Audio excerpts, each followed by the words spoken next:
Most of the बच्चे मैं आजकल के देखता हूँ कि उनको अगर कोई चीज़ समझ में नहीं आती, ऑफलाइन क्लास में ले लो या फिर खुद जब पढ़ रहे हो तब ले लो, तो वो क्या करते हैं, वो मस्त यूट्यूब पे कोई ऑनलाइन लेक्चर निकालते हैं एंड वन शॉट निकालते हैं एंड उसको जो है वो देखते हुए जो है वो बैठते हैं। मतलब वो 3-4 घंटे का लेक्चर जो है वो पूरा देखते हैं एंड फिर से उनको लगता है कि हाँ उनको समझ रहा है, उनको आ रहा है, एंड देन फिर से जो है वो अगर सवाल करने बैठते हैं, क्वेश्चन करने बैठते हैं, एमसीक्यू करने बैठते हैं, तो वो फिर से जो है वो वहाँ पे अटक जाता है। फिर से उनको जो है वो सवाल नहीं हो पाते उनसे, 2 दिन बाद 3 दिन बाद ले लो, एंड फिर से कोई और वीडियो लगा के, कोई और लेक्चर लगा के जो है वो फिर से जो है वो पढ़ने लग जाते हैं। And mark my word, this is the worst technique to study. ये सबसे घटिया टेक्निक है स्टडी। एक तो इसमें आपका टाइम वेस्ट जो है वो हो रहा है। सेकेंड, आप एक ही चीज है जो बार बार आप सिर्फ सुन रहे हो उसको, ना ही आप उसको प्रैक्टिकली अप्लाई कर रहे हो, ना ही आप उसको जो है वो अपने आप से किसी एक्सप्रेस कर रहे हो, ना ही आप उसको प्रैक्टिकल लाइफ में जो है समझ रहे हो। आप बस सुन रहे हो, जैसे कोई हम गाना सुनते हैं और आप जो है वो ट्राई कर रहे हो कि ये आपके दिमाग में बैठ जाए एंड रट्टाफिकेशन हो जाए, एंड रट्टाफिकेशन के तौर पे आप जो है उसको आंसर करो। ये हो सकता है कौन से केस में, अगर आप बोर्ड की एग्जाम दे रहे हो या आपको बस डिस्क्राइब करना है किसी चीज को एज एसे, तो उस चीज में ये चीज जो है वो शायद आपको काम आ सकती है। बट जब हम कॉम्पिटेटिव एग्जाम्स की बात करते हैं, चाहे जेई हो, चाहे नीट हो, चाहे और कोई भी कॉम्पिटेटिव एग्जाम हो, उसमें आप ये रट्टाफिकेशन वाली टेक्निक इस्तेमाल करके जो है वो नहीं जो है वो क्रैक कर सकते उस एग्जाम को, क्योंकि वो सारी जो एग्जाम होती है या कॉम्पिटेटिव एग्जाम जो होती है वो एप्लीकेशन ऑफ नॉलेज के ऊपर जो है वो वहां पे जो है वो बेस होती है। अगर आपने जो सीखा है, अगर आप वो अप्लाई करना नहीं जानते, आप उस नॉलेज का इस्तेमाल करके कोई एमसीक्यू या कोई प्रॉब्लम सॉल्व नहीं कर पा रहे हो, तो आप जो है वो गलत राह पे हो। फॉर एग्जाम्पल मैं आपको बताता हूँ, सपोज आपको जो है वो जापानी सीखना है, ठीक है। तो जापानी सीखने के मेरे पास जो है वो 3 तरीके हो सकते हैं। सबसे पहले मैं क्या करूंगा कि मैं कोई क्लास लगा लूंगा या कोई ऑनलाइन यूट्यूब पे लेक्चर लगा लूंगा और सारा जो है वो वर्ड जैसे जापान में होता होगा उस तरीके से जो है वो पढ़ूंगा, नोट्स निकालूंगा, फिर से लेक्चर देखूंगा, सारा क्या बोलते हैं, इसको ये बोलते हैं, इसको वो बोलते हैं, ये सारी चीज़ें जो है वो वहाँ पे मैं निकालूंगा और पढ़ते बैठूंगा। सेकंड चीज़ क्या कर सकता हूँ, मैं ऐप इस्तेमाल कर सकता हूँ। आजकल डिजिटल टेक्नोलॉजी है तो ड्यूओलिंगो जैसे ऐप इस्तेमाल कर सकता हूँ, जिसमें फन तरीके से गेम खेलते हुए जो है मैं यहाँ पे जो है वो जापानीज जो है वो सीख सकता हूँ। थर्ड चीज़ यहाँ पे क्या हो सकती है कि अगर पैसे की कोई प्रॉब्लम नहीं है मुझे, तो मैं सीधा 1 महीने के लिए जापान चला जाऊँ, ठीक है। एंड अगर मैं 1 महीने के लिए जापान चला जाता हूँ और वहाँ पे रहता हूँ, तो मार्क माई वर्ड, मैं सबसे तेज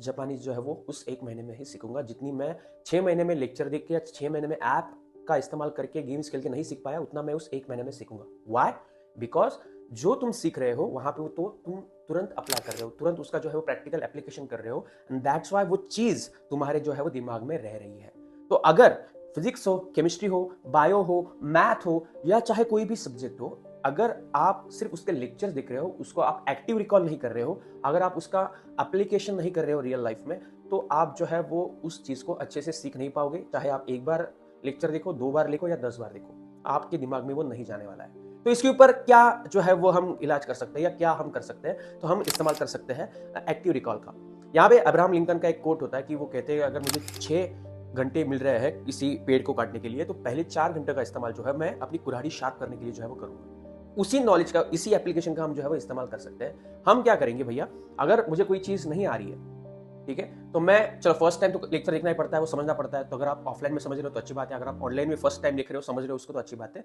सेकंड टाइम फिर से लेक्चर देखने मत जाओ, फिर से समझ नहीं आ रहा तो फिर से लेक्चर मत देखो। फर्स्ट टाइम में जितना समझा उस बेसिस पे जो है वो आप एमसीक्यू सॉल्व करो। एमसीक्यू सॉल्व करके जो है वो देखो कि तुमको कितना समझ रहा है, कितना नहीं समझ रहा है, कौन सा पार्ट में तुमको दिक्कत आ रही है, कौन सा पार्ट में तुमको दिक्कत नहीं आ रही है। एंड जिस पार्ट में से दिक्कत आ रही है, पूरा चैप्टर फिर से आपको लेक्चर देखने की जरूरत नहीं है, जिस कंसेप्ट में आपको दिक्कत आ रही है वही कंसेप्ट जो है वो आप फिर से पढ़ना जो है वो चालू कीजिए। अगर आप फिर से वो कंसेप्ट जो है वो रिवाइज करके फिर से उसका एप्लीकेशन या उसके ऊपर एमसीक्यू आप अगर सॉल्व करेंगे, तो ही आपको जो है वो वहां पे रिजल्ट मिलेगा, नहीं तो आपको कोई भी रिजल्ट जो है वो नहीं मिलने वाला है। सेकंड चीज, अगर थ्योरेटिकल सब्जेक्ट आप बोलोगे कि सर मैथ जैसे सब्जेक्ट का हम रियल लाइफ में एप्लीकेशन नहीं कर सकते, या फिजिक्स जैसे जिसको इमेजिन करना थोड़ा सा हार्ड हो जाता है, वैसा उस सब्जेक्ट का हम रियल लाइफ में एप्लीकेशन नहीं कर सकते, तो उसमें हम क्या कर सकते हैं, सिंपल है, एक्टिव रिकॉल जो इस्तेमाल करो। मतलब अगर थ्योरेटिकल सब्जेक्ट है कोई बायो जैसा, तो उसके एक तो माइंड मैप्स बनाओ, या आप जो है वो माइंड मैप्स लगा के उसको ऊपर ऊपर से रिवाइज करो, या आप उसको समझाओ उस कंसेप्ट को किसी को। या अगर सपोज बायोटेक्नोलॉजी में तुम जो है वो बायो प्रोसेस इंजीनियरिंग सीख रहे हो, उसमें आप जो है वो सपोज कोई और चीज़ सीख रहे हो, जैसे कि PBR 322 वेक्टर के बारे में सीख रहे हो, या ह्यूमन सर्कुलेटरी सिस्टम के बारे में सीख रहे हो, तो ह्यूमन सर्कुलेटरी सिस्टम में क्या क्या आता है, कैसे आता है, ये अपने दोस्त को समझाओ,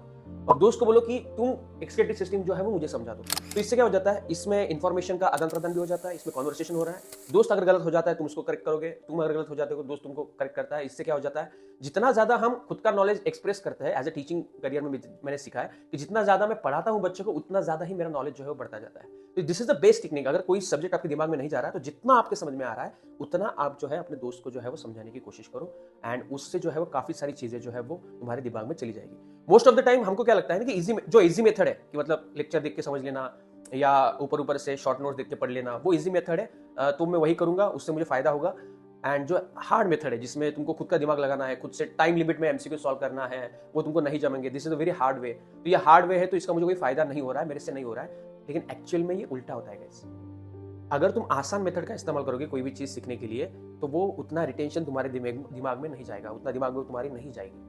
वो जितना हार्ड तुमको लग रहा है, चाहे तुमको तुरंत उसका इफेक्ट दिखे, तुरंत उसका रिजल्ट दिखे या ना दिखे, बट धीरे धीरे करके जो है उसका रिजल्ट तुमको दिखेगा और उसके रूपांतर जो है, उसका ट्रांसफॉर्मेशन में तुम्हारे मार्क्स में होगा। तो जो तुमको हार्ड तरीका लग रहा है ना कि फिजिक्स के अगर एमसीक्यू नहीं सॉल्व कर पा रहे हो, तो स्टार्ट सॉल्विंग फिजिक्स एमसीक्यूज। एक बार कोई कंसेप्ट तुमने सीख लिया, उसके एमसीक्यूज पे सीधा जो है वो लग जाओ, टाइम लिमिट के अंदर सॉल्व करने का। नहीं आएगा पहले टाइम, दूसरे टाइम नहीं आएगा, पीछे देखो, सॉल्यूशन देखो, नहीं समझ में आ रहा है, टीचर के पास जाओ, उससे समझा लो, और फिर उसी टाइप का एमसीक्यू जो है वो सॉल्व करने में देखो। वैल्यू चेंज करो, उसी एमसीक्यू को 3-4 तरीके से अलग अलग तरीके से सॉल्व करो, एंड अगेन जो है वो रिपीटेशन करते रहो जब तक तुमको वो पूरी तरीके से उस टाइप के एमसीक्यूज नहीं आते। तो अगर ये मेथड का इस्तेमाल तुम अगर करोगे, तो मुझे लगता है कि भैया बहुत जल्द, विद इन अ मंथ और विद इन अ 2 मंथ, तुम्हारा मार्क जो है वो काफी ज्यादा बढ़ जाएगा। शुरुआत में थोड़ा सा डिफिकल्ट जाएगा, लेकिन एक बार अगर तुमने ये मेथड का इस्तेमाल कर लिया, एक्टिव रिकॉल का और एक्टिव एप्लीकेशन का, ठीक है, एमसीक्यू सॉल्व करने का, क्योंकि नीट और जेई या कोई भी कॉम्पिटिटिव एग्जाम में तुम्हारा थियोरेटिकल नॉलेज एक्सप्रेस नहीं करने वाले हो या निबंध नहीं लिखने वाले हो, वहां पे एक्चुअल में जाके तुम एमसीक्यू सॉल्व करने वाले हो, तो तुमको घर में भी एक्चुअली एमसीक्यू की प्रैक्टिस करनी पड़ेगी। अगर तुम घर में एमसीक्यू की प्रैक्टिस करोगे, तुम मॉक टेस्ट में एमसीक्यू प्रैक्टिस करोगे, तभी तुम रियल एग्जाम में जाके उस एमसीक्यू को सॉल्व कर पाओगे। बट बहुत से बच्चे क्या करते हैं कि उनको फिजिक्स के एमसीक्यू नहीं जमते, तो घर में भी नहीं सॉल्व करते, मॉक टेस्ट में भी नहीं सॉल्व करते, तो उनको लगता है कि भैया सिर्फ ऊपर ऊपर से फार्मूला पढ़ के और थियोरेटिकल नॉलेज पढ़ के जो है वो उनको नीट या जेई या किसी भी कॉम्पिटिटिव एग्जाम में एमसीक्यूज आ जाएंगे। That is very wrong. ठीक है, सब्जेक्ट चाहे कितना भी आसान हो, अगर आप उसके एमसीक्यू सॉल्व नहीं कर पा रहे हो, तो that is the waste of your time, waste of your efforts. ठीक है, होप आपको ये वीडियो पसंद आया होगा। Make sure share with your friends, and नीचे कमेंट एक हार्ट जरूर छोड़ देना आपको ये वीडियो या मेरी बातें जो है पसंद आई होगी। मिलते हैं अगली वीडियो में, तब तक के लिए बाय बाय, जय हिंद।